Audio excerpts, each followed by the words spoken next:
Marvin's Room. Come find me. Come find me.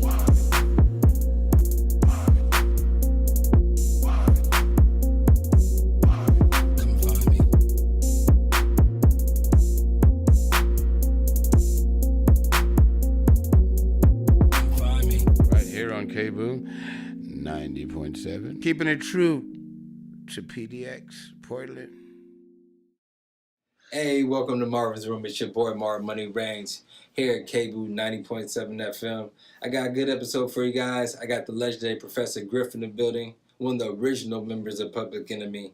He came by, he dropped some knowledge. A little bit later, his wife Soleil came on, and they shared their original music with us. So let's check this out. Come on. Yeah, you wasn't supposed to find that. Yeah, my night is good though. Yeah, I've been here all week in Portland, so. Okay. So the people who don't know you, tell them who you are. Well, I am my father's son. I'm Yep. my son's father. Okay. I think I can start there. I like that. That's pretty. It's a pretty broad I'm question. Minister of Information for Public Enemy, and we've been around probably since the mid Before I was born. 1980s, 86.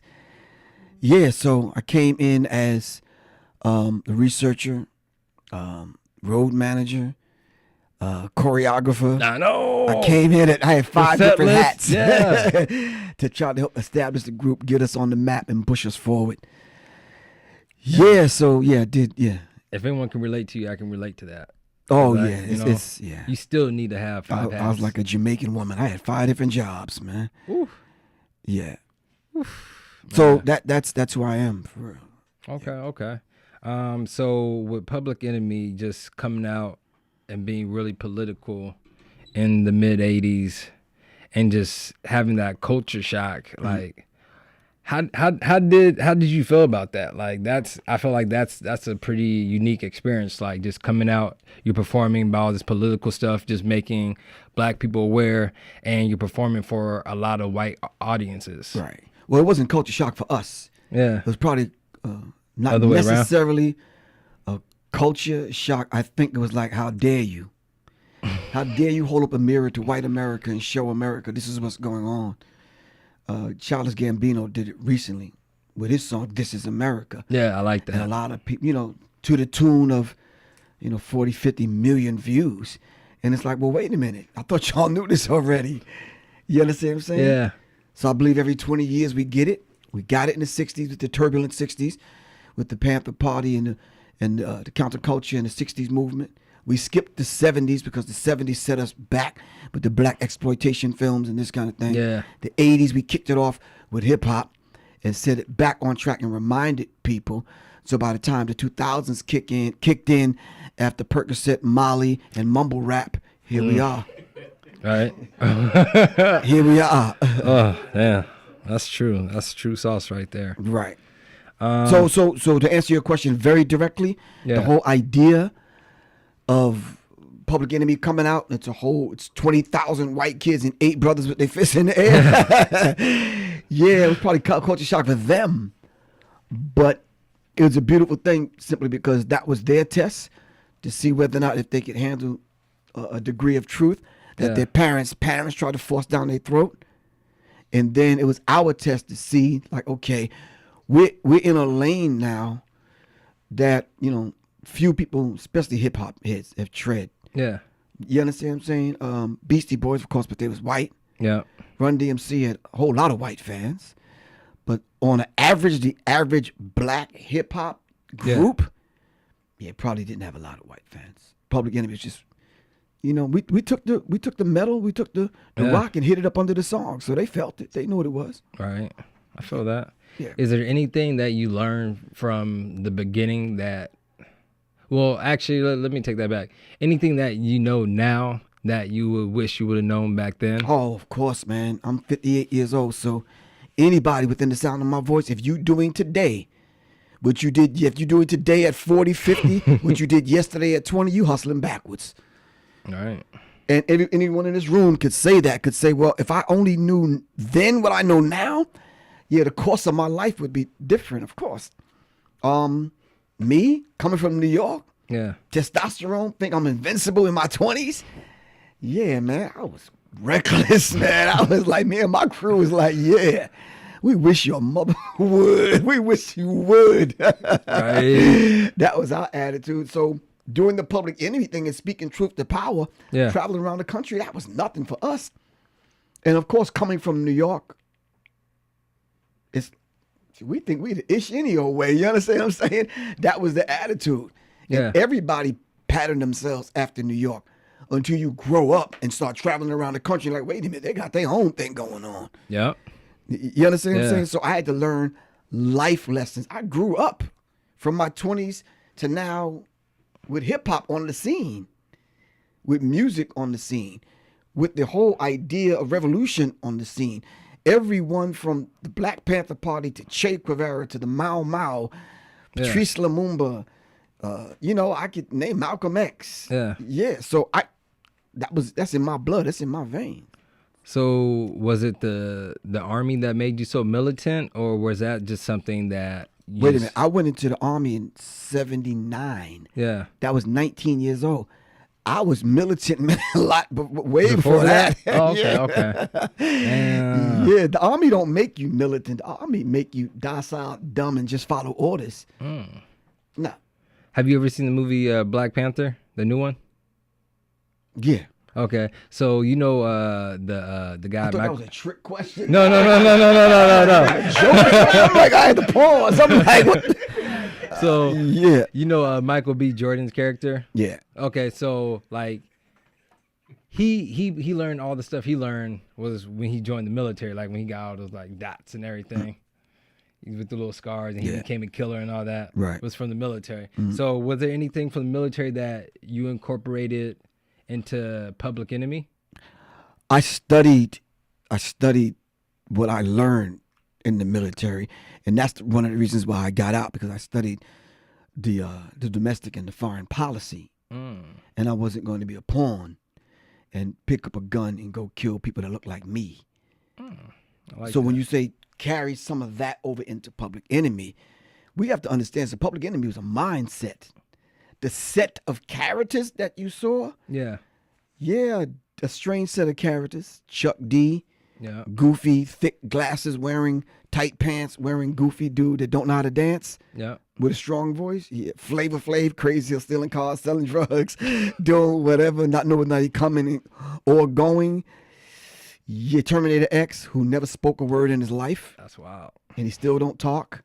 And then radical, violent, militant Professor Griff and my crew. So yeah, that's an interesting set of characters. That is. It's interesting how you guys carried on for so long and just so Well, we many really different didn't. type of We really didn't, on and because off. 86 to 89, 90, I got kicked out of the group. So it wasn't When you long. came back.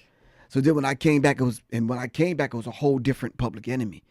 I left, then Terminator left. Yeah. A couple of the cats in the bomb squad left. So it wasn't the same Public Enemy. Yeah. Right. So But for the first two albums, probably three albums. three but albums, yeah. the first three, The Fear of the Planet was the last one. Fear of a Black Planet, Working Back, Okay. Takes a Nation of Millions, and Yo Bum Rush the Show.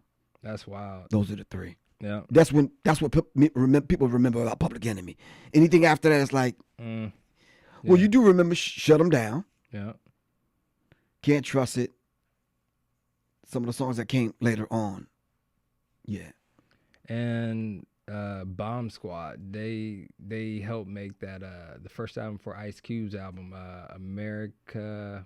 America's Most Wanted. Yeah. Well, you kind of figured Bomb Squad went off to do 8 different projects. Yeah.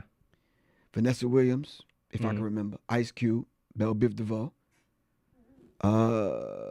Aaron Hall, about 5 or 6 other groups.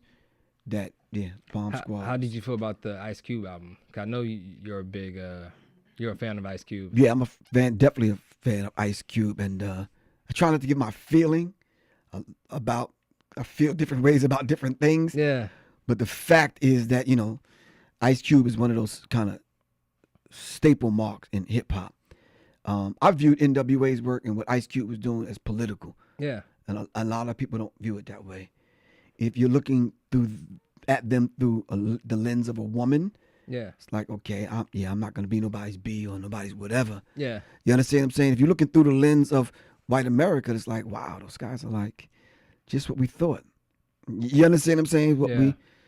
Yeah. But if you're looking through the lens of someone that have heard the language, have saw the expression, and involved in the culture, and I hear exactly what they're talking about, have been pulled over and brutalized and harassed by police every other month of my life, then I understand NWA.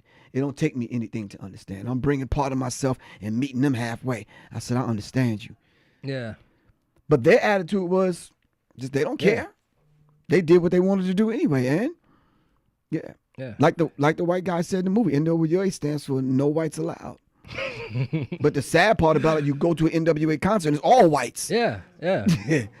It's crazy because like a lot of people who listen to Public Enemy, they think like you guys hate white people, but it's not. It's not even like that. No. You know, it was just like self-awareness. Me and Quaz was talking about that. It's like, why do people even think that about me? It's like, no, I'm just not that dude. I think people get confused with telling the truth, and then it's easier for them to package it, and put it in a nice, pretty package with a bow that they can deal with. Exactly.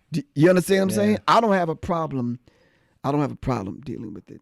I don't have those issues at all, because I'm about the human family. I like that. And on an individual level, regardless of what your complexion is, how you treat me. Right. You understand what I'm saying? What's our relationship? You follow what I'm saying? On a human level, regardless of what your complexion is. I like that. I mean, my thing is, my wife is in the next room, and she'll tell you the things that I've kind of borrowed from her. Yeah. It's the journey of the self, through the self, back to the self. Ooh, that's spiritual. You understand what I'm saying? And once you understand that, you transcend, oh, I don't like you because you're a certain complexion. It's childish. Grow up. Yeah. Spiritually. You go to other places, they don't even notice that. Yeah, I mean, I think just being stopped on the street the other day by the average white guy talking about, dude, like, what are you doing here in Portland? It's like, can I take a picture? What am I going to say? Nah, because you're light? Right. Yeah, it's That's not cool. good. Yeah. Yeah. Music is a universal language. There's no one in here smiles in a different language. What language do you smile in? You understand what I'm saying? It is. Yeah. It is what it is. Is your wife a big influence on your music nowadays? Yeah, the kind of hitting me in the ribs with the elbow inside in the studio. Oof. You understand what I'm saying? But we've only have done 3 songs together. Probably 2 songs that's complete. Yeah. And that's our first time being together, experiencing in that room. Yeah. Experiencing that with one another. And it was primarily the first song was her song. Yeah. And then we had a chance to do Shut 'Em Down by Public Enemy, the remake. Ooh. And just kind of did the track, and I was on it, and then she wrote her thing, and I just let her be free to do what she wants to do on it.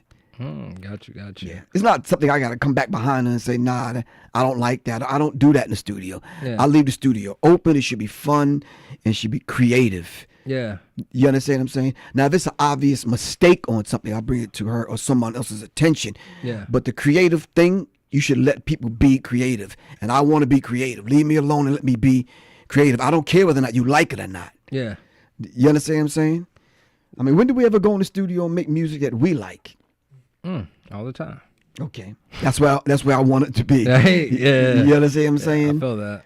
Yeah. What's your process in making music? Wow. Right now I'm making music in my process, which I think my wife would tell you is probably totally different from the way she does it. Yeah. I write primarily bottom of the page up. So I start with the title. Yeah. I'm rewriting a song right now called Treason. Okay. And writing it with listening to the music is something I have a hard time doing. I'd rather write, express myself, than fit it to the track. Because if I write it to the track, then I'm going to be limited to what I want to do. You. Because the process that's running the program that's running behind what I'm doing is the music. Because I have to arrange the music also. So in my mind, I could say this, say that. Oh, but this part I want to be on the bridge. The music is going to be different, so I write it that way. Yeah. You understand what I'm saying? I feel that. A lot of times I hear people with the beat playing, oh, yo, that's dope. And they write it and you get locked into that. And it's like, some people can do that. I just can't. Gotcha. Yeah. I feel that. But that's my process. Yeah. Because I want to be free. So by the time I marry the two. Yeah. You understand what I'm saying? It's easy for me to switch the lyrics around. Yeah. And you know, be creative in that way. Yeah. Was it easier to, like, when you was with Public Enemy, like when you had the knowledge for the track and then just feed it to Chuck, was it different? Like when you're like, I want the track to be about this, or? No, because the Bomb Squad primarily made the music. Yeah. So I'm researching, but I'm saying, okay, what would you say to Don't Believe the Hype? What would you say to She Watched Channel Zero? Yeah. You understand what I'm saying? So I'm researching stuff and everything that have to do with the psychological effects of black women getting locked into watching the stories. Yeah. You understand? Everything from having to be home on time, you know the characters, and you marrying yourself onto their energy. All that information was passed on. You can't put that in a song from my perspective, from where I'm sitting, because I'm only doing the research. Yeah. And that's what I meant by, I'm not talking about like beats or nothing, but just like the knowledge that you're passing on. It's almost like we're going to write a song, everyone in this room. Yeah. And, you know, Soleil's the main rapper. So here's 20 bullet points. Yep. And pull from there. Yeah, no, that's for me, like, that's the best way to make music. When you have content to actually, like, okay, I want this. Okay, so I'm gonna do an album, but each song got different content, and it's better when you have someone kind of just feeding you that content. You know what I'm saying? So it's more precise, and you're giving it more than you have. You know what I'm saying? So yeah, especially when you're growing up and you're hearing, even later on in my life, hearing, I don't know, Babyface. Yeah. Where lyrics can fit on one page because you're repeating the vamp, the bridge, you're repeating the chorus, and you might sing the same kind of melodic thing first and second verse. Yeah. Babyface's formula is the first 10 to 15 seconds. You got to hear the hook. Yeah. And you got to repeat the hook at least 4 times during the song. And during the bridge. That's his formula. So it works for him, and that's beautiful. But that's R&B. That's cute. That's baby making music. That's smooth. That's middle of the day. You finish some sushi and you going back to work, and it's like, oh, yeah. Hip hop is a whole lot different. Yeah. It's a whole lot different. So currently, who are you listening to? Wow. Let me get that. Yep. Kawaz, keep it up. I don't know. I think I said earlier. Probably we are band nerds, Rage Against the Machine. I think the last like full song, other than Childish Gambino's "Feel Like Summer." Oh, I like that song. And yeah, it's a bad song. Yeah. And LMA's "Booed Up."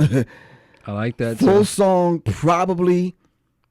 Was probably yesterday. I listened to Led Zeppelin and Jimi Hendrix. Ooh, going back. Yeah. I like that. Yeah.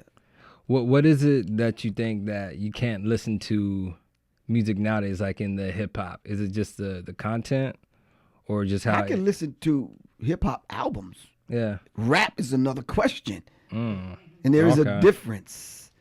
You understand what I'm saying? I don't think the rappers nowadays understand and appreciate the full scope of what hip hop has to offer. The average mumble rapper never sprayed graffiti. That's right. Never breakdance. They never did those things. Do you understand what I'm saying? Yeah. I run into more young white kids that know the history of hip hop and the theory and who's who made what album, who produced what, collaborations of artists that got together. The average black rapper nowadays can't Doesn't tell even you know. that. I feel that. They're not students of the game, so to speak. I feel that. Yeah, so it's really difficult to even have this part of the conversation with them. Damn. You understand what I'm Yeah. saying? 106 in Park was trying in the transition of rap. They tried with the Waka Flockas and bringing these Yeah. people on to interview them, to talk about them. But other than what girl you're dating and what's the last you know Yeah. party you went to, and you got Love and hip hop. yeah. Yeah. Yeah. So what else do you talk about? I feel that. You understand what I'm Yeah. saying? You can't talk about the history. Most of them are unconscious about the present because of the whole idea of this drug culture. Mm-hmm. So even though they're in the present, they're not in the present. Do you understand what I'm Yeah. saying? And most of them care absolutely nothing about the future, more or less trying to prepare for it. Because the future is now. Yeah, we was And I talking know about that your man earlier. Kanye West said that, but it is Oh, now. yeah. Yeah. We won't start on him. Yeah. Yeah. So let's take it back. What was your involvement in the? It was a group called the Teenagers. The Young black teenagers. Yeah. I was adamantly opposed to it. Yeah. For MCA Records to give Hank Shockley and Chuck D $3 million That's a lot to of money. start a label called Soul, S.O.U.L. Sounds of Urban Listeners. First group, $3 million. First group is all white guys calling themselves the Young Black Teenagers. I was furious. I was like, no, bruh. No. Absolutely not. No. But it wasn't my deal. So Yeah. yeah. But did it work? Nah. Okay. It just it didn't. Maybe it only worked on paper and in their heads. Yeah. But nah, they would have been better off calling themselves the Young White Teenagers, man. It would have worked. It makes sense. That makes sense. That You know? would have worked. Yeah, because rightfully so. Let's look at some of the white groups that did come out, and I'm not being funny, and I'm not Yeah. throwing jabs. Okay. Vanilla Ice, that fits right or wrong. Yeah, that did. That fits. Beastie KB, Boys, that Portland. fits. Yeah, see, the room got quiet. They were some good musicians. Yeah.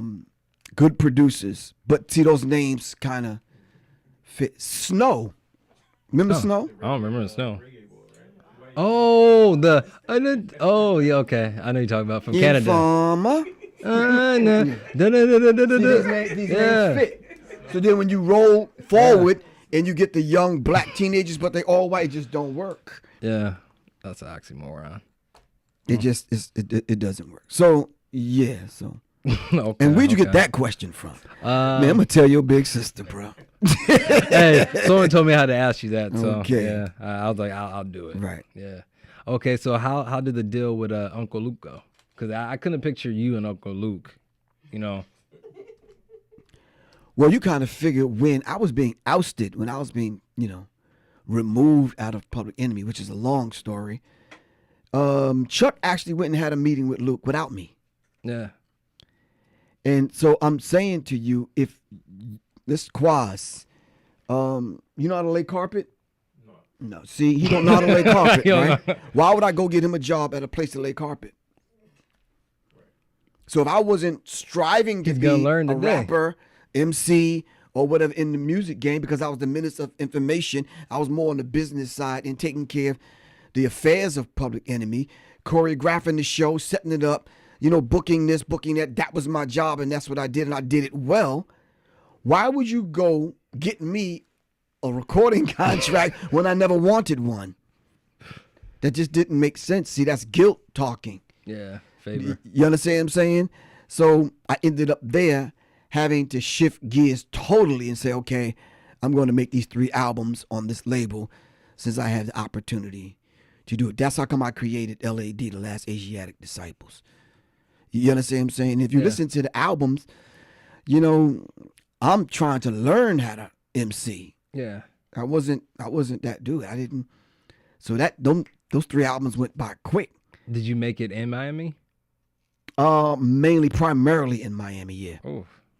Yeah. Oh wow. But since I've sat in studios and been around music all of this time, Yeah. I had the knowledge to do it, Yeah. but just didn't have a desire to do it for myself because I never wanted to be that Yeah. person, right? And right up to recently, me and Soleil was having this conversation. I never really went out as a solo artist, Yeah. ever really. Yeah. Right. So I think the most I've done on a solo tip was with my band, Seventh Octave. So yeah. So what do you got going for 2018? Well, since we're already in October, it's gone, bruh. I mean, you got 2 months, It's bro. not, You okay, got so I'm gonna go trick or treating them. Thanksgiving, getting this done. you right? could have a you could have a finale in December. That's why I do all my Yeah, stuff. I do it in December. 2018 is going to be preparation for 2019, and I think 2019, ideally, Yeah. I'd like to have a song out every 60 days, Mm. with video. I want to be able to put a strong and have a strong presence on any stage that I go on, and have it, and represent the genre of music Yeah. that I want to be in. You understand what I'm saying? I'm doing one more song with my wife. What did you call that song? The concept was, this is not for the masses. I'm not sure what she's going to call it. I'm following her lead on it. Yeah. We already did Shut 'Em Down, so I'm gonna incorporate those songs Yeah. in the live show. Yeah, and it'll be a beautiful thing to follow the footsteps of some of those married couples that have ever graced the stage. Yeah. I believe Ashford and Simpson was one of them. Your sister right now is thinking of Beyonce and Jay-Z, Yeah. aren't you? How you know? I'm actually thinking about Bobby and Whitney. I don't know why. Oh, okay. She was thinking. Yeah, She was Bobby thinking and Jay. Whitney. Who else? She was thinking Jay. Jay. She was. I She was. just seen them last week. But who else? What other married couples hit the stage? Oh, I don't know about You talking Iketina. about Pimp and never but yeah, Yeah, so yeah. but I think that's a beautiful thing. That is. Soleil never says it. The press never got a hold of it, but Soleil's probably the only and first female MC that has ever been on a Public Enemy project. Oh. You understand what I'm saying? If there were, not that I can remember, unless they some songs that was made when I left. Yeah. Yeah, there's not too many women up in that space, and then that can primarily hold their own. Some people would say Sister Soldier, but I think Sister Soldier came in to fill a certain void when I left. Yeah. And then she went off to do her own project, and her stuff got canned because, her name is Sister Soldier, and her logo was the SS, and that's just not cool. Oof. Yeah, So who's a better rapper? between me and Soleil, Yeah. oh, she is. Okay. I'm like, she went kind of hard. Like. Oh, you heard the song? Yeah. But you didn't want to say it to my face. Quaz didn't want to say it either. But he said it in the car. He's like, oh, man, she kind of got you, dude. I'm like, Like she goes hard, bro. I'm sorry, bro. but we don't. I think she does it probably more than I do. Do you? I don't compete. Oh, okay. Okay. I said it on the stage a couple of weeks ago at a lecture that I was doing in Philly. Same team. And I was telling people, listen, just match my work ethic. So, and I'm putting it out there because I only know a few people that can do what I'm proposing, some artists do. Yeah. And that is from concept to completion, finish the song. Okay. So once we put that out there like that, there's only a few people that you can even mention in history, in hip hop history, that has ever done, who's produced their own albums and rap and wrote it. Oh, Yeah, man, a little I'm bit sorry. J. Cole. A little J. Cole. Kanye. Oh, Who? from Portland? Oh, and Amine. Did he? No. There's only a few no. people that could step up in that space, and of course on the R&B tip, Prince, Right? Stevie Wonder. Yeah, and Stevie Wonder was blind. I don't know if y'all knew that, I don't know. They say but he can played see the now. drums on some of his songs. You understand what I'm saying? There's only a few people that have stepped up in that space and have done that. But I'm not saying that to pin medals on myself. Yeah. I'm just saying, but because no producers, Yeah. looked at me as an artist and said, "Oh man, I want to give Griff a track." I don't get that. They'll say that about my wife, but they don't say that about me, because in the genre that I'm in, like this man right here. Yeah. First of all, you have to know the genre, then you have to know how to produce the music, and it's hard to do that. Yeah. And not most people are into rap metal. You understand what I'm saying? It's I a like rap fusion. metal. It's a fusion that a lot of people say, like, what is that? And you got to start pointing to groups, and probably they got to reach if you mentioned Rage Against the Machine. But if you said Limp Bizkit, they say, oh, okay, Kid Rock, Linkin Park. Linkin Park. I like them. Right. Yeah. Yeah. I feel that. So to answer your question very directly, she's the better. Okay. Thank you. She's the All right. better rapper. Yeah. As a matter of fact, the one song we did do together, the first one, Yeah. yeah, I think she wrote part of my verse. I'm not even gonna look over it. Man, I was stumbling through it, man. I'm like, yo. We wrote a song called Social Media Digital Heroin. Ooh. Yeah, shaking my damn head. Yeah. Yeah, I like that. So, yeah, so I'm like, okay. Yeah. I'm on my social media. I'm like, okay, this is going to be 10 minutes. I'm just going to check. Then it turns into an hour. Yeah. Social media digital hair. It's like strapping your vein, finding the vein, man, and you're there. Because you on one thing, it distracts you, it takes you to something else. Before you know it, 2 hours done went by. You got a crook in your neck from looking down, and you got boogers on your screen, man, with your little index finger. So yeah. Yeah, I definitely think in the future is gonna be a lot of like side effects from this. Like later down the road, people gonna be getting there's some now. Yeah. What was Left Eye's group that she put together with the TLC? girls? No. The other two, the three girls. Yeah. 3LW? She did that? No. No, it's the other one. Black. Oh, I didn't know that. Okay. One of the girls from Black. Yeah. That's how she died. What? Crossing Lawrenceville Highway on Route 78 on her phone, looking down, and a car hit her. Oh. Yep, in Atlanta. Oh. Out of here. It's like, wow. Yeah, that's wild. Yeah, I was telling my wife on the way out, this young lady at the airport tripped over a whole dog. I mean, a whole damn dog, man. Like, on her phone. Just, that's embarrassing. I mean, literally fell face first. Her cell phone went flying. She ended up on her, double D. She was like, pow. It's like, wow. No, that's how you can get arthritis too. You know what I'm saying? Yeah. So the whole idea of this whole thing that we call music. Yeah. If music is a universal language, why at 58 I'm not or should not be allowed to express what I'm saying now in a lane that I see fit for me, not caring what anybody else think. My goal in 2019 is to get 10 fans. I'm good. Oh, you got that. You can get that real quick. If I get 10, you get that real quick. If I get 10, I'm good. If I see them 10 in the audience, I'll be like, yo, y'all ready to do this? Let's go. Let's do it. Everybody let's look. Hey. Do you understand what I'm saying? Yeah.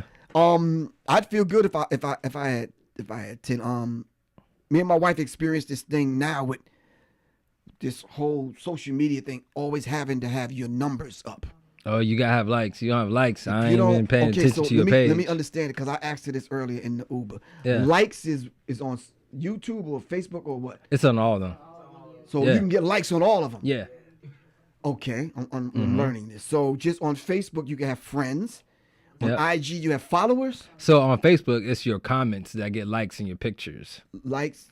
And so Instagram, IG is what? It's all pictures, but it's all likes. Pretty all much. Likes, and then YouTube is hits, views. It's views, likes.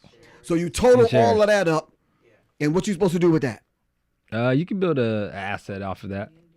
You can get people to pay you to post on their page. And so you monetize that because you have numbers. Yep. And that's supposed to translate into money. Yep. So you can buy things. Yep. To do what? Like if I'm booking a show, I'm looking at your social media, and I'm like, okay, let's see how many people they can influence to come to this show. Okay. All right. I got 2 questions for everybody in the room. Yeah. Me and my wife at a meeting. Yeah.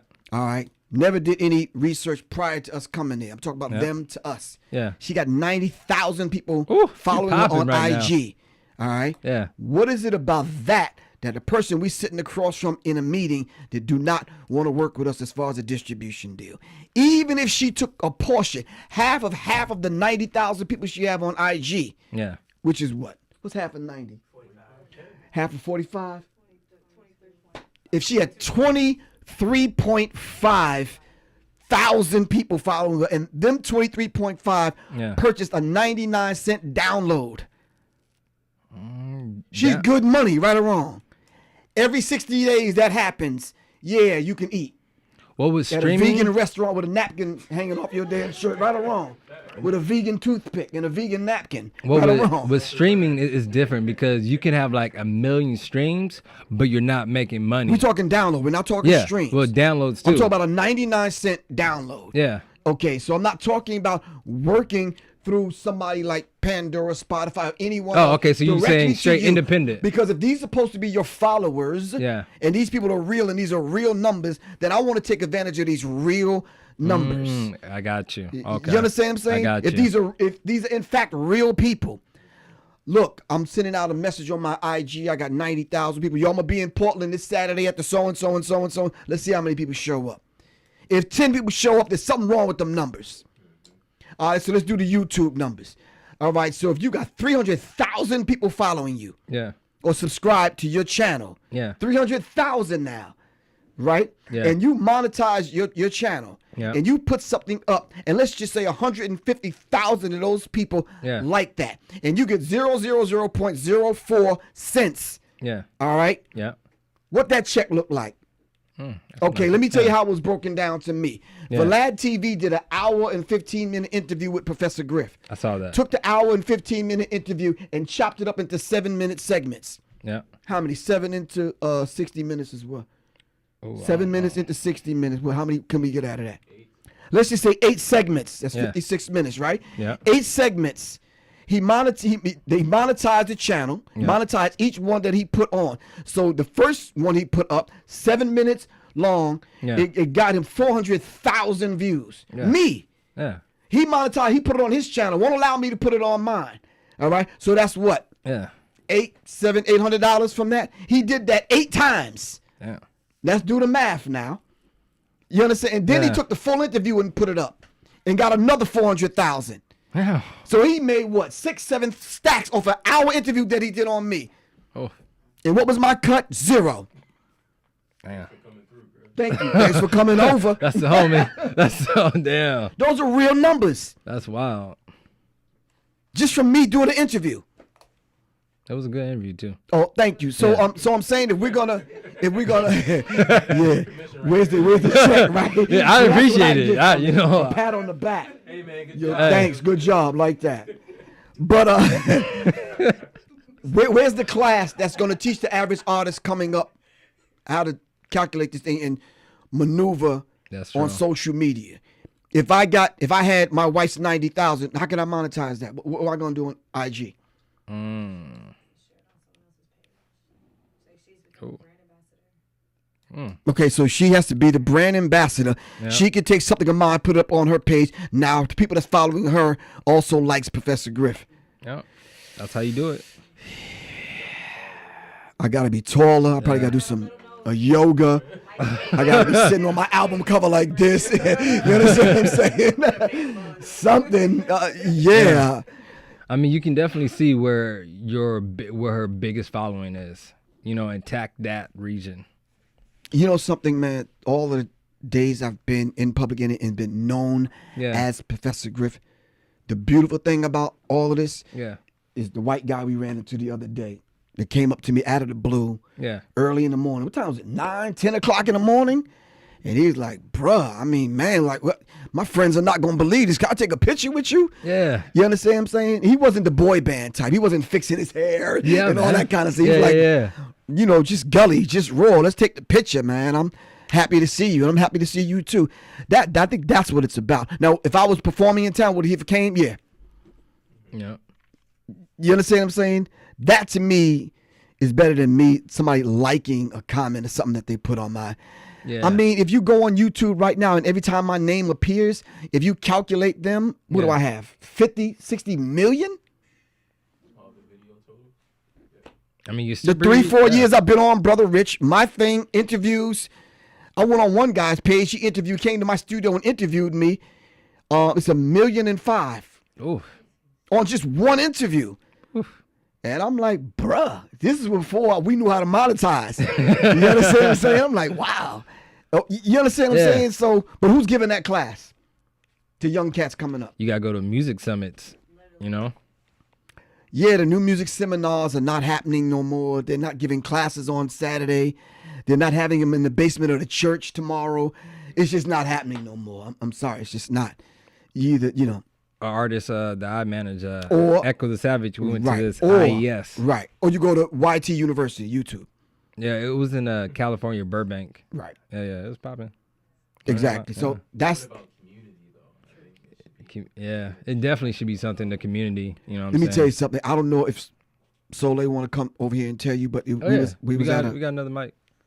Yeah. she don't have to. Come on. Come on. Woo! Hey. Falling asleep in the back. I was trying to take a nap. We See, I like this. we're now, not gonna see? mention names, Yeah. but this is an all too familiar story. Yeah. We were at a small little venue a Yeah. couple of weeks ago. She's sitting in the back, observing, coming Yeah. to support one or two of the artists that she knows, and it was just like some life lessons were learned. Yeah. That night on what to do and then what not to do, and I left there with a different kind of emotions. Yeah. You understand what I'm saying? I left there with, let me do something about this. Oh. I left there with, I feel embarrassed for black music. You understand? I Yeah. left there with like, it probably needs some artist development. Those are some good artists with good talent, but it probably needs our help. Wouldn't you agree? The lack of artist development that's going on now is almost at a feverish pitch, to the point now it's like I want to press the cultural pause button. Yeah. I remember Quincy used to do that at Motown. They used to have the little conventions and stuff. I heard about those. Yeah, but my thing, it's not happening. Yeah. It's not happening anywhere. And I'm gonna say this, and I said this earlier. Yeah. To those artists that are listening, and maybe you could say it in a different way, because maybe after about 60 minutes, my voice starts to get raspy, and people think I'm talking at them instead of to them and with them. But if you are sounding like everyone else, then no, don't show up, man. Yeah. You understand what I'm saying? Yeah. B, if all you did was pay for that beat without it being mixed in the studio, Yeah. don't show up. I respect that. C, if you are taking to the stage and you have to do your whole entire EP, all 5 songs from top to bottom and commentary in between, Yeah. don't show up. Yeah. If you are on stage and you have no visuals, not a dancer, not a goddamn turtle, not nothing. A turtle. Oh, I like that. You understand what I'm saying? Yeah. I mean, it's cool if a turtle walk across the That stage. is though. That's dope though. Like you have a little turtle. And the turtle going in and out of his shell, like, This is all. something, Yeah. but have something. Yeah. Nothing on stage. Dry, boring stage. This is why you see me at the drunk white people bar, because there's a band there doing something. Yeah. And I Yeah. can appreciate that, because I'm seeing the drummer do his thing, keyboard player, the white dude with the long hair on his knees, like, just doing the solo. I can Yeah. appreciate that because there's something happening. Yeah. Don't show up. I like that. All right, so if you have a screen behind you, but there's nothing on it, waste of space, waste Not of utilizing. time. Yeah.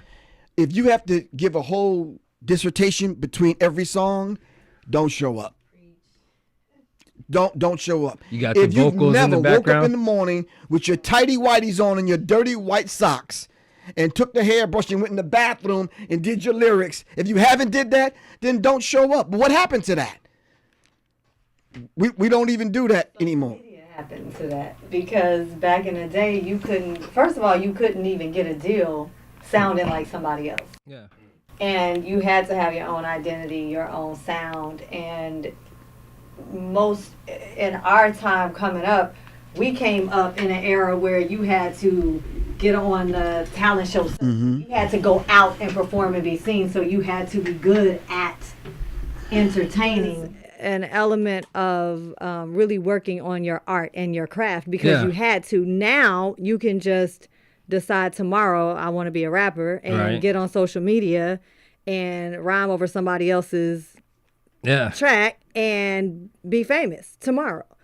So then you go put that person on a stage that's never had any stage experience, that's never performed, that doesn't know anything about costuming and putting a show together. A real show. Unless you were in fine arts in some type of way, or performing arts in some type of way, which is taken out of most schools now. It's not even revered now. It's like, oh, I can just get online and spit something and I'm famous. Yeah. Pretty much. So when you go to the show, then that's reflected in that. So then it's all the artists coming up behind them see that, and that's all it takes. Oh, I don't have to do nothing. I can just write something, and if I'm a little bit dope, if I can spit got a little bit of a hot beat. Exactly. Yeah. The beat is hot. I can get on there and I can sound like everybody else, because now that's the trend. Everything sounds like everybody sounds the same. Everything sounds the same, and everybody's talking about the same bunch of nothing. Pretty much. So it's just a whole different culture now. Totally. Visually, what was the hottest visual you seen recently? I don't look at TV. Not at all? No, I don't. I haven't watched. I don't watch TV. I don't listen to the radio. I don't watch TV. I see. Well, yeah, the TV never even comes on. If he turns something on YouTube, but yeah, that just don't really happen. I'm trying to think how a visual. The dopest visual I've seen recently is a older lady named Shasha Higby, who does art installations that she creates from scratch and performs them in random places. So like that's that. the dopest visual I've seen. Like, she hand makes. I was just showing him. Hand makes these elaborate costumes that she learned how to make, these moving art installations in Japan, and she performs them. The older lady. So yeah, that's the dopest visual I've seen. And lately. with Well, we saw the Indian tribes today. Yeah, but Shasha Higby's was still a doper visual, because it's just Shasha Higby. Google Shasha Higby. Shasha Higby. Yeah. Okay. If you want to get a little dose of creative genius. I like that. You want to sit close to me so you can use this mic? Can I? What you doing for the next 50 years? Making you vegan samosas. So do you guys have the kids? Are they in the music as well, or? Well, you want to start with mine now that they're yours? Let's go with yours. I didn't want music for them, but I guess when something is in your blood. So my children didn't even. I mean, I left the music industry when they were little, so I kept them away from it, and so but that internal prompting pulled them there. It's a story. My 17-year-old, she wanted to dance since she was little, so she's been dancing since she was 3. She's danced professionally. She's danced at the Royal Danish Ballet. She's done hip-hop competitions. So she's danced professionally, and she's only 17. She won a rhyme. So she this will be the first time I plugged them. So she and Dream, so my story and Dream, they're 16 and 17. So they've put together a group called Indigo 6. And so they are working on some different conscious hip hop. She danced for her dad. Yeah, and Story has danced for her dad. Yeah, my ex-husband, for Genuine. On stage? Yeah, she's performed. She performs with him sometimes. So, but they're doing their own group. And my oldest daughter sings, like, she can sing her face off, but she's really shy, so she doesn't want to be a performer. Oh, gotcha. Yeah. So I have 3 that musically inclined, and 1 that wishes she was, because she's like, oh, God knew not to give me that talent, because I would be off the chain. But she has a degree in business, specializing in music and agency from American University, so she still is. She's in the business. Down that path, yeah. She's like intern for the Grammys and things like that. So so they all kind of. Even though I tried to keep them away. Yeah, well, they kind of. I just did not keep them away. I just didn't expose them too much. I exposed them to more art and fine arts and other types of performing arts than the music industry. So they were all immersed in that. Yeah. I feel like if both your parents do it, it's like, this is what I'm going to do. They kind of. Yeah. I mean, I look up it's to in the them. blood. It's, you know. I feel that. Wow. I'll get something next. Yeah. About you, This Griff? is gonna be hard. You want to help me? No. My oldest, yeah, my oldest daughter has absolutely no musical talent, and she was the one around it. If you ever see a picture of me anywhere with a little girl, that's my daughter with the fatigues on. She's probably not online. A couple of pictures online, but my son, his name is Rob Mega. He think he's a that name is next Usher / Fabulous / he just think he's the shills in it, man. Is he R&B or is he like both? Both. Oh, okay. Dance a little, rap a little, sing a little. Yeah, I don't understand. Shout out to Rob Mega. My next in line, wow, she's probably the most talented, but shy and quiet. And graduated college recently. Okay. Oh yeah, I'm gonna get back to Congrats. Khalil. But she sings very well, like her daughter sings. But yeah, she's good. She writes well. But I think she focused more on getting her degree. But she stayed with the music thing, and I didn't even know she had the musical talent. Yeah.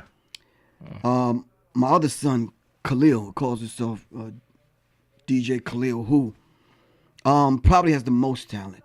When I left and wanted to kind of write and do other things, I gave my entire studio to my son. Oof, that's a good So present. he had a group and did some other things. So he's probably the most, and he's a DJ. So yeah. Did you start out as a DJ? Went to school for radio and not a wire stuff, and you understand what I'm saying? Yeah. Last but not least, you need to help me out with this one, Issa. In everybody's family, there's that rogue. Wow. It's like, yeah, I mean, what I want to say it, but then again, I can't. It's hard to say it. It's like, who let me see. Issa rhymes, though. Oh, she could spit. Yeah, she could spit. Probably keep up with the best of them. But it's everything else that I'm afraid of that comes with that life. You a little girl. And maybe because I'm dad, that's how I still see her as my youngest child. And it's like, what are you doing? You understand? So when I'm looking online and you smoking and you hanging out, and you at this club and that party and stealing cars and whatever, and you keeping it a buck and you keeping it real and you official and all that. Man, stop that. You understand what I'm saying? Come on. No. So musically, all of them are there except my oldest daughter, but yeah, it's just all the other stuff. You understand what I'm saying? Yeah. But I can honestly say, thank God they didn't go down the Professor Griff path, because I didn't choose it. It chose me. I was in a band before I was in Public Enemy. I was already doing music. I was already a DJ. Yeah. Man, y'all better check my track record. Hold on. I don't even think it's up on YouTube or anything. I was DJ Griff in high school, way before I did the Public Enemy thing. Yep. So the music was already there. Yeah. So I guess, like Soleil said, it's in the blood. Yeah. But we can't choose their path for them. No. Indigo 6 might end up being Indigo 9. We don't know. You understand what I'm saying?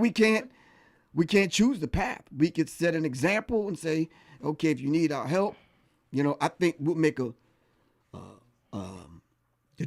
heads of a beautiful artist development company to help develop artists. I like that. You understand what I'm saying? So when they hit the stage, be like, okay, that's something you would want to go pay your money to see.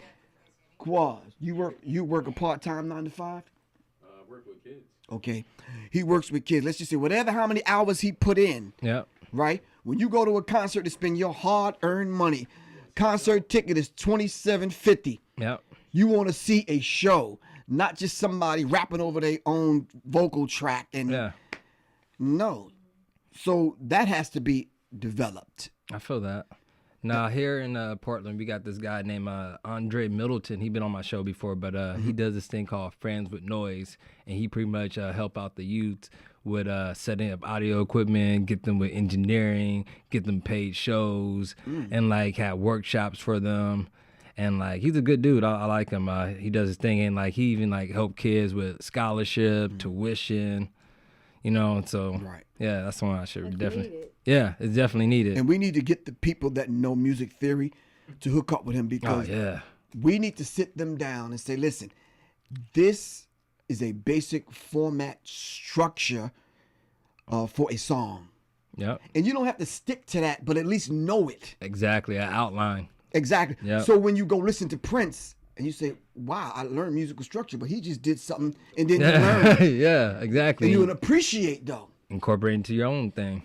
Exactly. Yeah, Vibrations, pitch, yeah, and tone is important. Structure, chord Yeah. progression. Know the difference between a note and a chord. yeah, A note and a chord. You understand what I'm saying? yeah.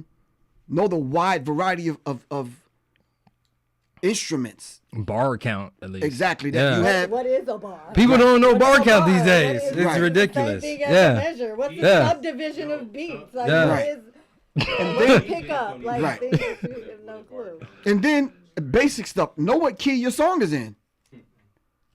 at least. You Yeah. understand what I'm Yeah. saying? I feel that. Side note, you can't use auto tune live somewhere if you don't bring it in your suitcase. Right. Yeah. You see that on YouTube? It's embarrassing. Yeah. It's artists that use auto tune, but don't have it at the club when they just ask to come on stage. Oh, we got so and so on the audience. Come on up, man. Let's say something. Do your song with no auto tune. It's like that's all you. It's like okay, wow. You understand what I'm saying? Yeah. Yeah. So yeah. Is that a reason why you go around and do the hip hop lectures? No, I think I'm just doing my part in preserving the culture of I like hip hop that. before it ends up in the museum behind the glass. Oh. And we walk by and say, remember? Yeah, and you see some dude on stage. Oh my god. That's Oh all man. we get. The Heisman You pose. understand what I'm saying? That means y'all can't leave, Griff. I think that's the scary part. Because Yeah. once your generation and maybe the cats underneath you go, it's going to be kind of Oh, weird. people can't even hear this right now. No, I We think, got to look up to Kanye, man. no, but I think the important Oh, thing don't for say us to that. do right now is to plant a seed, and then we wouldn't mind leaving, knowing that it's in good hands. So Passing that baton back and just get reassured that someone's going to like for example, let's just switch the subject for a second. yeah. You remember we was going through the 80s and the big hair bands? Yeah. I'm sure you're an engineer and they can tell me a few hair bands. Right. What happened to that music? Okay, yeah. All White Snake and Became grunge. it became and then what happened? Then who did they pass it down to? Punk. Punk. And then what happened? Became kind of hip hop. Okay. It's- So it's let me get trap something rock straight. now. I'm not throwing shade at you. All right. So this whole idea of pop, like what is it? It's short for popular. Yep. Okay. What popular music, though? Okay. Yeah. It's really whatever they could steal. Drake is pop. Okay. So, but I guess to a degree, there's absolutely nothing wrong with that because we hear reggae artists doing it all the time. Yeah. But it has to be digestible for the masses. Well, Yeah. good. I don't want mine digestible for the masses. My music is not meant for that. It's like, how many people in here are vegan? I was vegan for like 3 months. Tried it. Yeah. You just kind of wasn't for you. Just kind of went back. Yeah, you My about it. sister's good at it. You went through a period, you started looking like a crackhead, so you went back. You understand what I'm saying? I was fiending. But it's one of those things. I don't mind you coming to try it. If it's good for you, then stay over here with us. We good. It was cool. It was cool. I liked it. You understand what I'm saying? Yeah. My music is probably not going to be for everyone. I'm experimenting now, trying to pull something different out of my wife. I'm doing a trap, metal, hip hop song. I like that. I put it all in the pot and gave it a rough reference track. It's like, here, right to that. It's like, oh. But you see what it does is the frequencies and the tones, the syncopation, Yeah. and whatever she's hearing is going to pull lyrics out of her. Yeah. Not something that you put in, it's something that you pull out of the human being. You understand what I'm saying? Everybody Yeah. that goes to a concert, you lend something to what you're experiencing on stage, and then they give it back, and it's an exchange. And here we go. So by the time you get to everybody saying, "Oh, it's done," they in, you in. It's an experience. You understand? Back to the hair bands. So now, so if y'all gave the history of who they passed it down to, what are we doing with hip hop? You understand? You follow what I'm saying? Yeah. So the early hip hop heads saw it as a gumbo, and they put everything in it and stirred it up, and we set rules to it. How come that next generation came along and disrespected every rule that we put in place? Yeah. Exactly. Without our spiritual permission.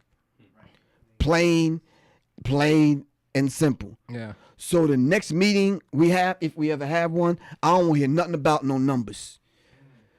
We put the numbers on our second album. It takes a nation of millions to hold us back. You understand what I'm saying? Yeah. And we didn't even think 50 people would listen to us, man, because it wasn't for everybody. But we didn't care. We did everything against the grain. Our numbers would be off the meat rack if we did what everybody else is doing. You understand what I'm saying? Yeah. You know, I refuse to do that, and I'm not gonna let her do it, or anybody in our sphere of influence do that. It's like, nah, I'm not checking for.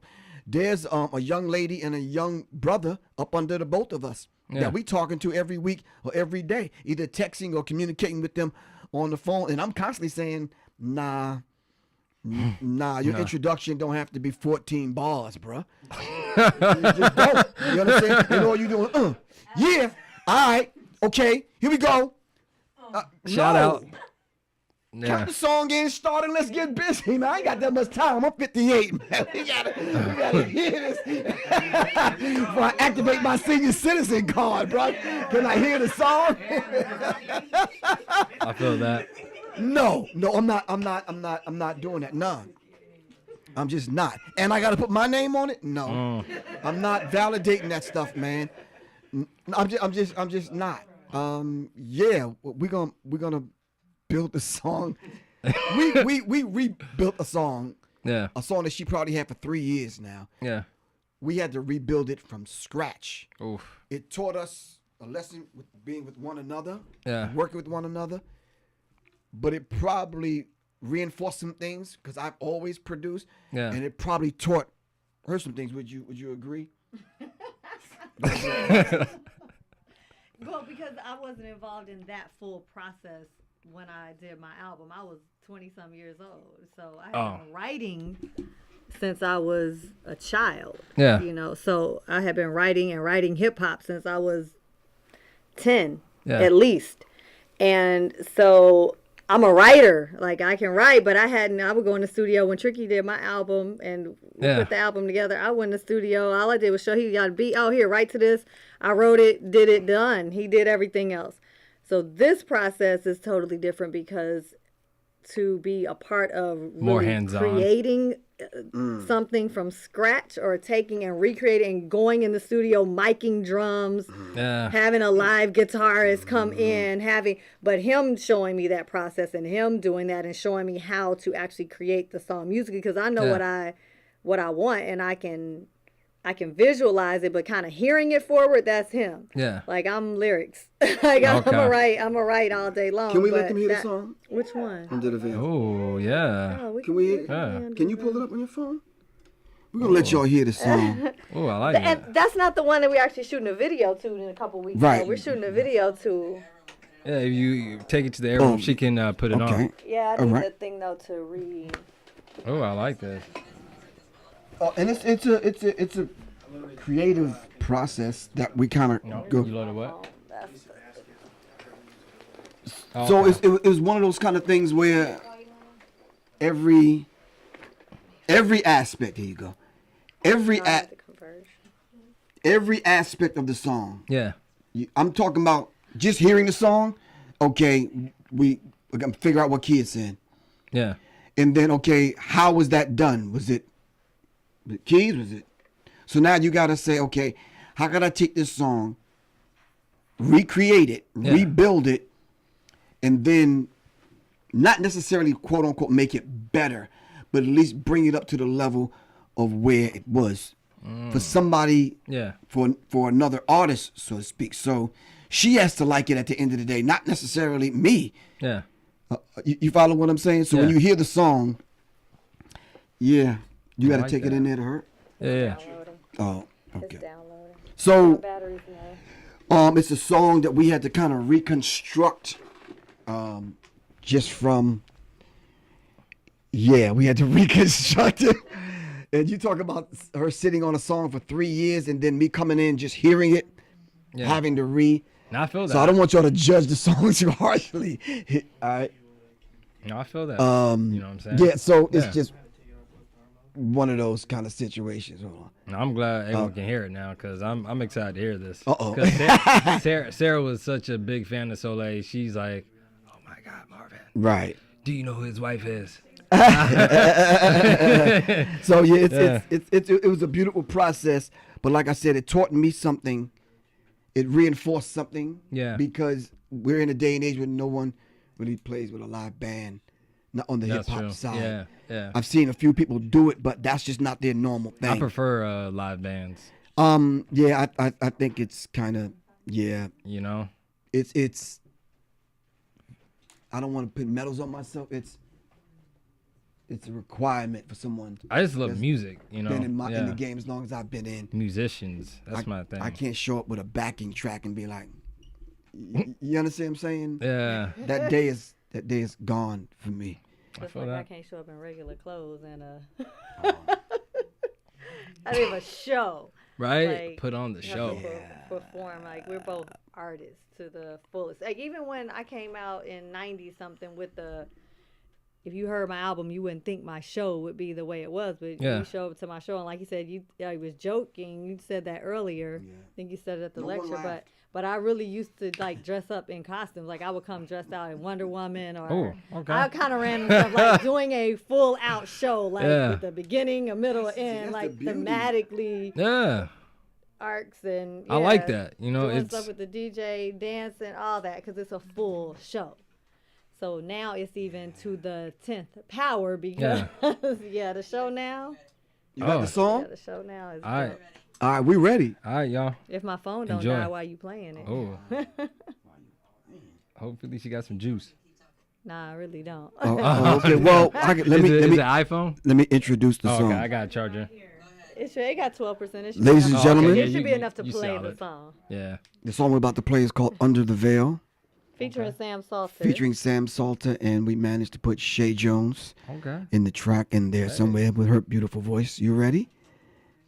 Let's go. Under the veil of what people call beautiful lives a broken and empty soul.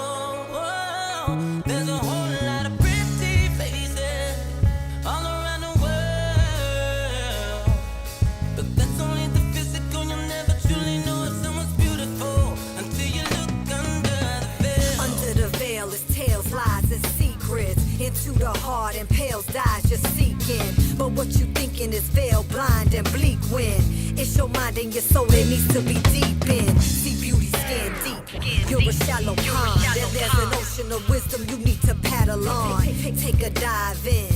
Many jewels there. Your only interest is surface shit and fools there.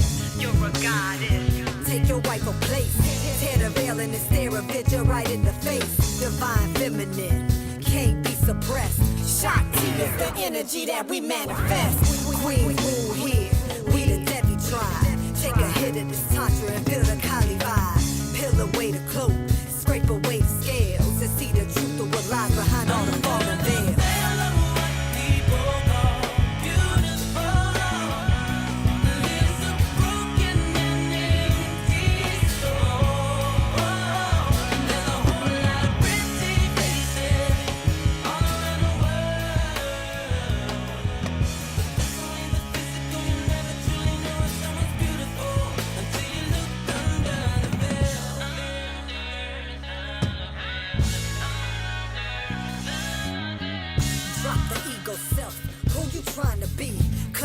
Is blanketed like a canopy, antithetical, saying that you real when your identity lies in all that you don't reveal. Third eye blind, eyes to contact, so you can open the lotus up like a compact.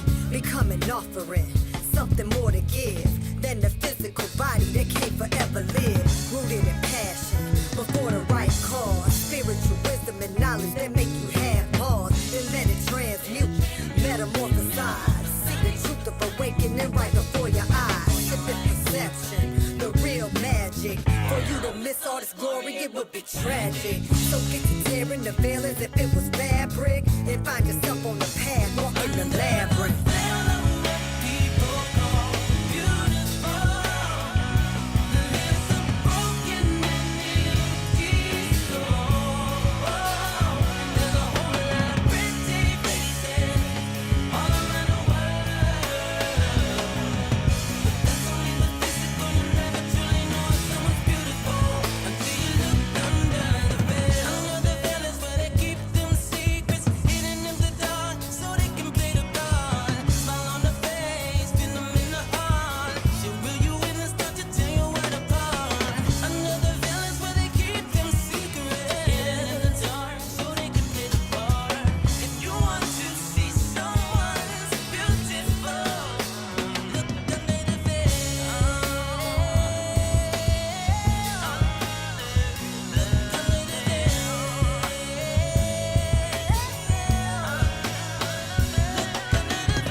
Back, it's your boy. Yeah, it's your boy Marvin, and I'm up in the building, and I'm interviewing Professor.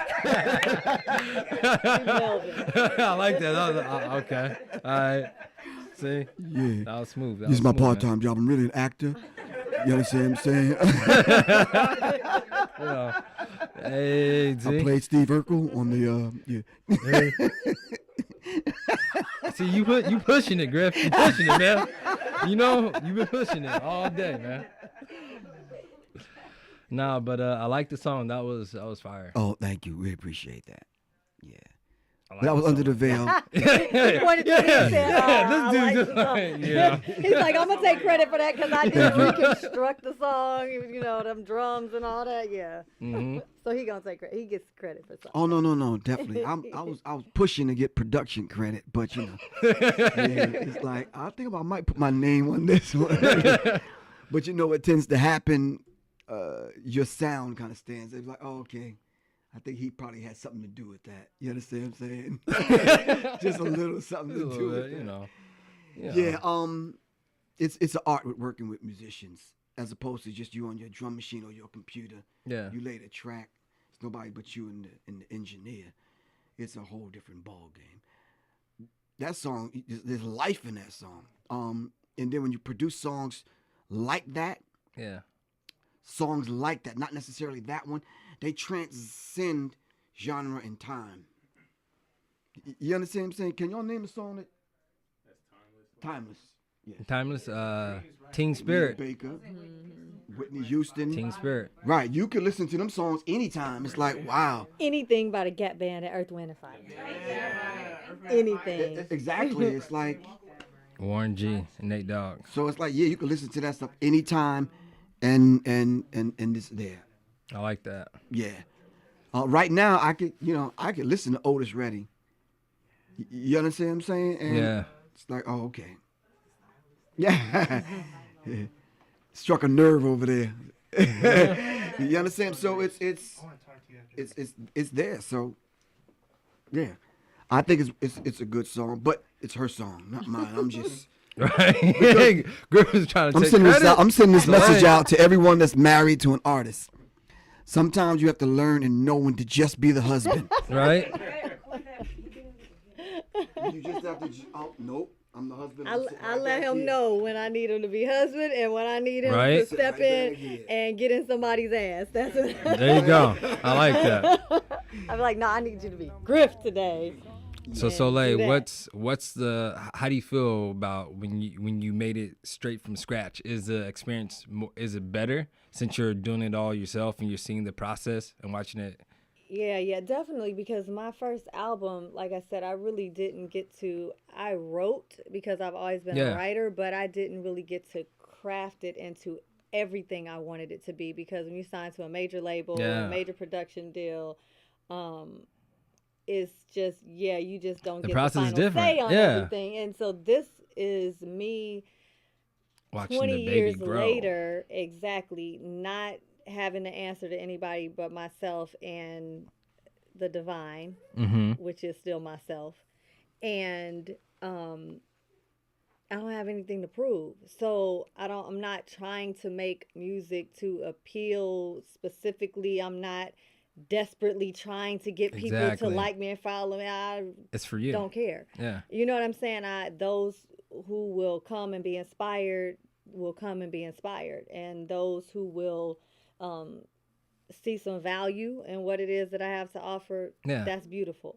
But it's not like this desperate reach to try to get people to, because I would think at 45 I should be beyond beyond that. If not, then that's a sad state of affairs. But it's a beautiful process to be able to be completely who you want to be as an artist, visually, lyrically, sonically, and just to be able to create, just have the freedom to create without boundaries.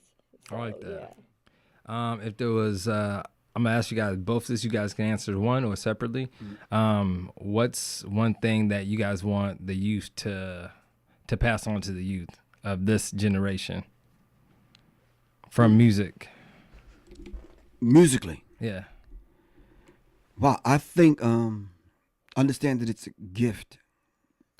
Everyone in this room has an assignment. What is your assignment? And for whatever reason, you're on this musical path. Yeah. You understand what I'm saying? Give back in portions what's been given to you in whole.